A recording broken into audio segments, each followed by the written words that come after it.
Boom, boom. Hey, what's up, Miami Hurricane fans? Whoop, whoop. It's your boy, Michael Yo. Comics on Canes. Okay. I know you're tuning in. Want to start off. We got a couple of portal people that went into the portal and a couple people upset about that. One of them shocking, one of them not. We'll talk about that in a second.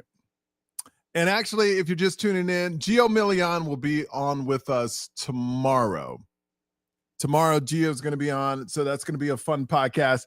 Portal season starts tomorrow, and it goes till next Friday. I'm pretty excited about it. I'm not going to lie to you. Because I think the thing I know is that Miami, the players were losing.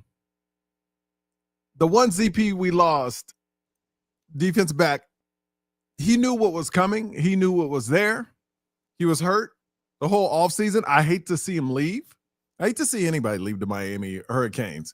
But it is what it is now. You know, we don't know why he left. And he went out with class. He said it was about, you know, the school treated him right. Mario was great. Everybody was great. Not right, wrong time, right place, wrong time. Basically, he's saying it's not the time for him to be there, you know? And I respect that. Class act, the way he left the program. So I respect that.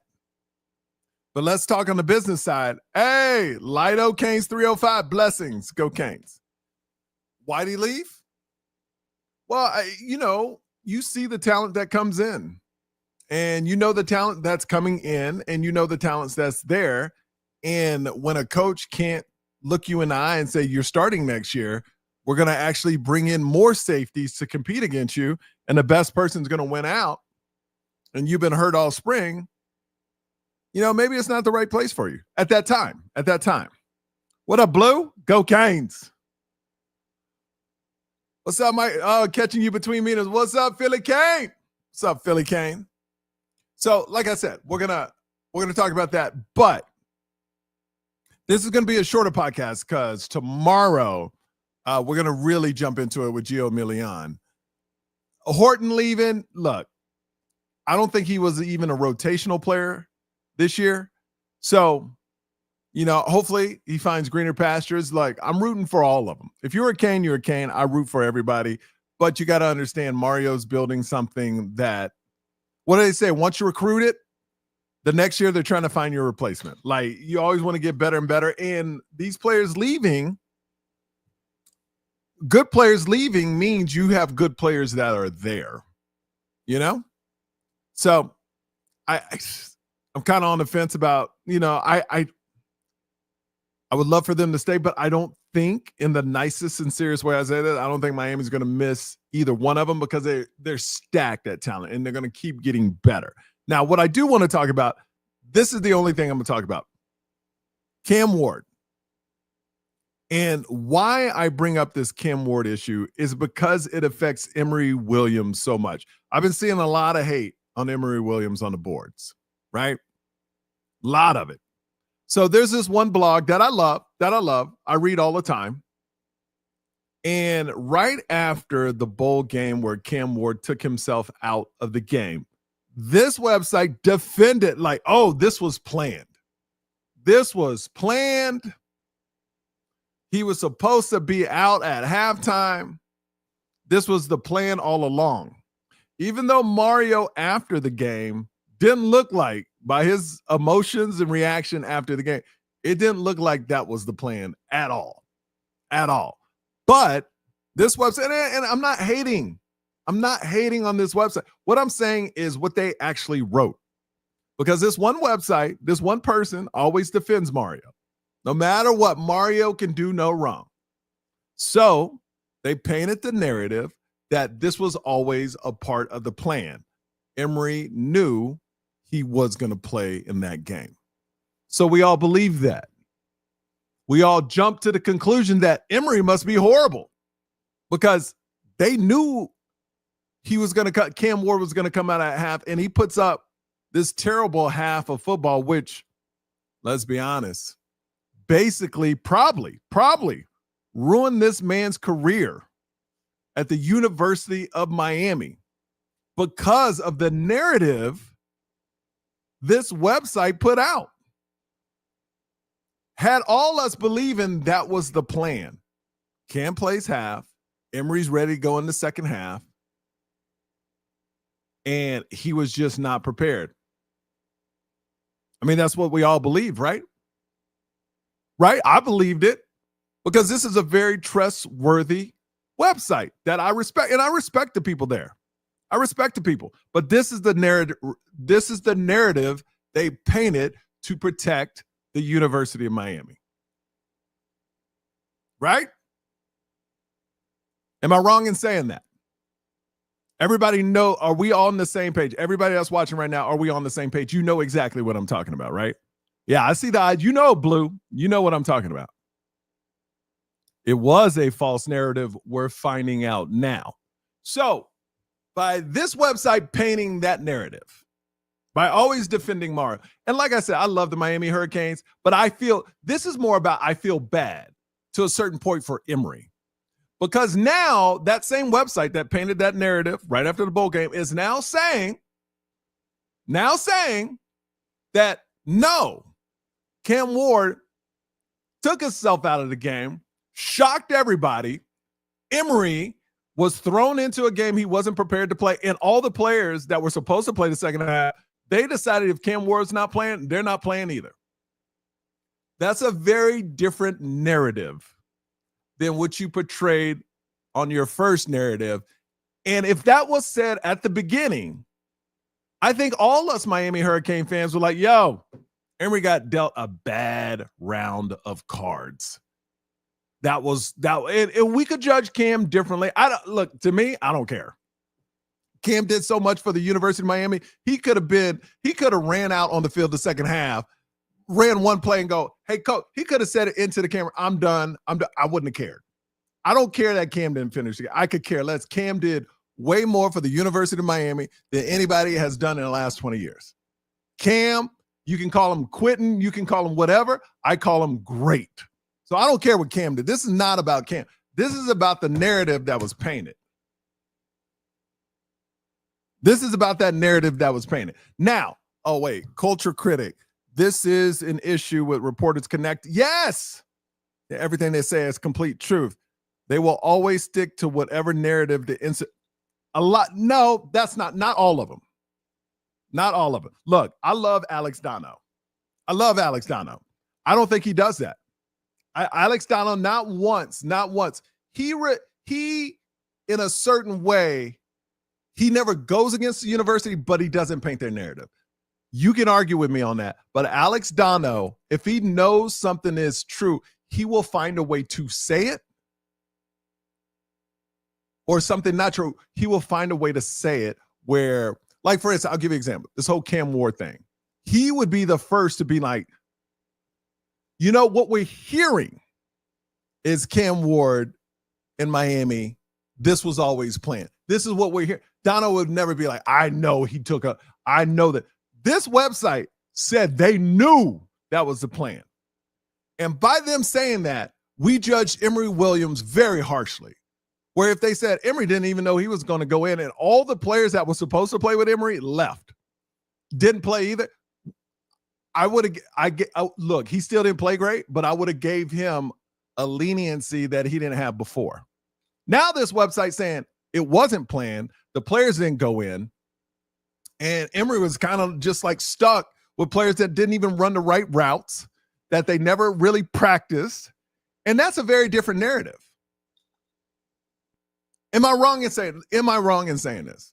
And I don't want to get on I'm not getting on anybody, but what I want to say is why I like this podcast is because we're not trying to please the University of Miami on this podcast. You know, I'm not attached to the university at all. I love Alex Dono. Listen to him every day. Alex Dono, to me, is the most genuine Hurricane fan that always has the best interest for the players, not necessarily the school, but for the players. He always looks out. This other website, one person at that website, they will paint rainbows, unicorns for Mario every single time. This one person. Other person doesn't. That's part of it. You know, if you know who I'm talking about, you know who I'm talking about. I agree. Alex, he's the only reporter I know that confirmed Rashada was potentially going to show up to the spring practice when no one else confirmed that he attended. Michael, I guess the argument is that Emory should have been ready regardless. But that's not true.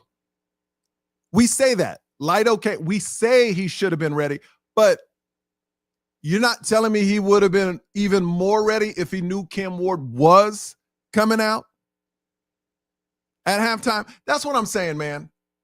If you got a person that's going to be the first round pick, if they say they playing the whole game, you're a backup court. Yeah, you should be ready. But it's not like Cam Ward saying, it's a different ready when Cam Ward saying, at half, I'm going to leave, so it's your time to shine.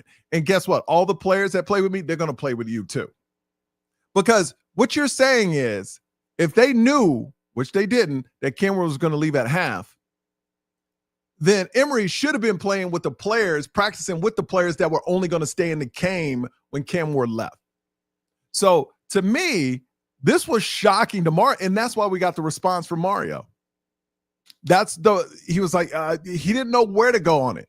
Because now we're finding out he was really shocked by it, just like I was. So what I'm saying is I see a lot of people killing Emory on the boards. And I'm not defending them either, not for the performance. What I'm saying is we would have judged him differently. And now for all the people killing Emory on the boards right now saying, oh, he's Mr. Checkdown, he's Mr. this, he's Mr. that. I can't blame him for being safe. Can you imagine? He's already getting torn up on the boards. Can you imagine if he would have threw 2 interceptions like Judd? If he would have not played well? If he didn't take the safe throws? Can you imagine if he put on a bad performance? I mean, basically, he would have been thrown out that school by the fans. So I kind of turn narrative. I don't think he's the guy for the team. I think he doesn't push the ball. We like Luke Nickel taking chances. Emory didn't. But now I'm looking at it like Emory doesn't have the same luxury those other 2 quarterbacks have. Emory played the worst game of his college career and now had to make it up because of a false narrative that was told 3 months ago that we all believe. Now we're finding out that's not even true. And that put that I'm just putting myself in those shoes of Emory's shoes, just to know that narrative was out there and everybody was attacking me for being ready a whole half and knowing Cam Ward was going to leave, and this website painting that picture. And now all of a sudden that's not true at all. And how much that website that said this was 100% true, they should apologize for Emory Williams. They should apologize to Emory for painting that false narrative and making us, even though he didn't play well, making us believe he knew he was supposed to play. Because all that heat transferred to Emory, and he didn't deserve that heat. Not at all. I had to get that off my chest. Like I said, this is going to be a short one. This is going to be less than 15 minutes, but that's why I love this podcast. I ain't trying to please anybody. I just say what I see, say what I know. And when I read the 2 different narratives from this same site, that when the game was over, to protect the institution, they said, oh, this was planned. 100% we know. And now saying it wasn't planned at all because Emory played bad. I mean, now they're trying to defend Emory, this website. And now they say, oh, well, what would you expect when players would just quit at the halftime? It's like, no. They didn't just, no, you said something completely different before. And we believe that. And of course, I don't believe 100% of what I read, but when you are so strong on that stance and you do have the access, like if I were to say something that wasn't true, you would understand. You'd be like, well, he's not at practices. He's not close to Mario Cristobal. Of course. Oh, he was wrong. So what? But when you pride yourself on being inside the walls of the Miami Hurricanes and you say something like that and we all believe it, and then we're like, oh, Emory knew he was going in and he played like this? That's completely different than Emory was shocked he was even playing. It wasn't prepared because all the players he practiced with weren't playing. I think that's a different narrative. I think that's a completely different narrative. And I think it's wrong that this website painted that narrative, and now Emory has to carry the, like, literally that narrative hurt Emory so much, at least in my eyes, because I believed it. And I was like, how is this dude going to be in this system that long, prepared that he's going in at halftime and look this bad. Am I wrong in saying any of this? All right. Correct, Rodney. There weren't the only media that said that. Mario himself said this. So now On3 is backtracking months later. I think all the websites, and that's what I'm saying. I'm not saying a website. All of them are backtracking.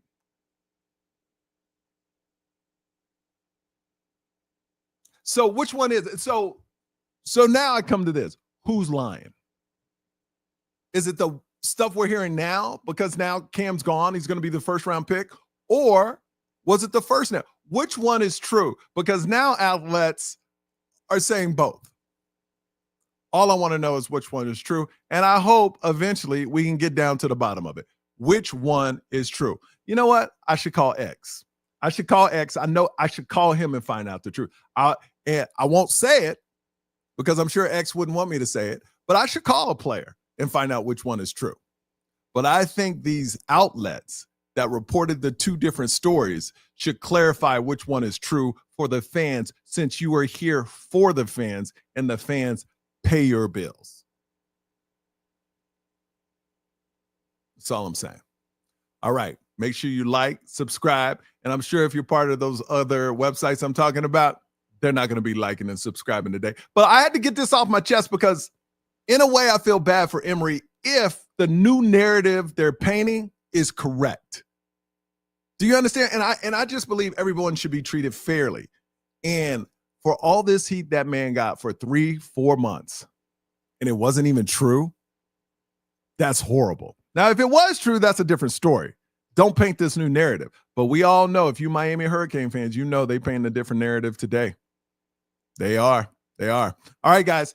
Comment, like. Thank you for the super chats, man. That means a lot. It helps support the channel. Everything you give to the channel, I give back. Like, subscribe. Like I said, one thing you're always going to get is my real opinion. And what I love is, yes, I go to the Miami Hurricanes games. Sometimes friends give me tickets, but not the university. These are fans that listen to the podcast. And I will be at the Notre Dame game, but I guarantee you it will not be on Miami's dime. It will be on my own. So I love Miami Hurricanes. I just love reporting the stuff I hear. I love having friends like Gio Milian on. One day I would love to have Alex Dono on. But like I said, I'm also going to, I know like Alex Dono has a truth. I'm going to tell my truth on this podcast. And anytime I see something like this that happened that could really affect a player and they had to get heat possibly for something that wasn't true, I just got to make it known. And you can't let things like that slide. You know, it's just bad. Philly Kane, does it matter? Cam is the #1 overall pick. No, it does matter. It does matter, Philly Kane. It does. If that was your son, it would matter, wouldn't it? It would matter, Philly Kane. If that was your son and he had to deal with this fake narrative that basically ruined his career at Miami, I think it does matter. Exactly. It sounds like they're moving on from Ward and trying to secure everything because for this season, you see the media is starting to come right around the back now too. Yep. Sub 818 Cali Kane. Thank you for watching. Michael, you should have Flo on. He does great. Oh, I will have Flo on. I'll reach out to him. All right, guys. Thank you for watching. I'll see you next time. Make sure you like, subscribe. Good point. I take my comment back. Yeah, no worries, Philly Kane. I just hate when people are treated wrong. That's it. My thing is all about treating people fairly. I don't care if they're athletes, coaches, or whatever. And I think if the first narrative they painted was wrong, that means Emory had to deal with a wrong narrative that we all went overboard with for 3-4 months. And that wasn't even true. And what type of guy is Emory to not come out and say, yo, that's not true? I mean, just think how team related this dude is. And like I said, I don't think he's the guy from Miami, but that shows his character too, that he didn't just go on his Instagram saying, yo, what they saying is not true. I mean, there's something there to that too. All right, guys, I'm out. Like, subscribe, super chat later.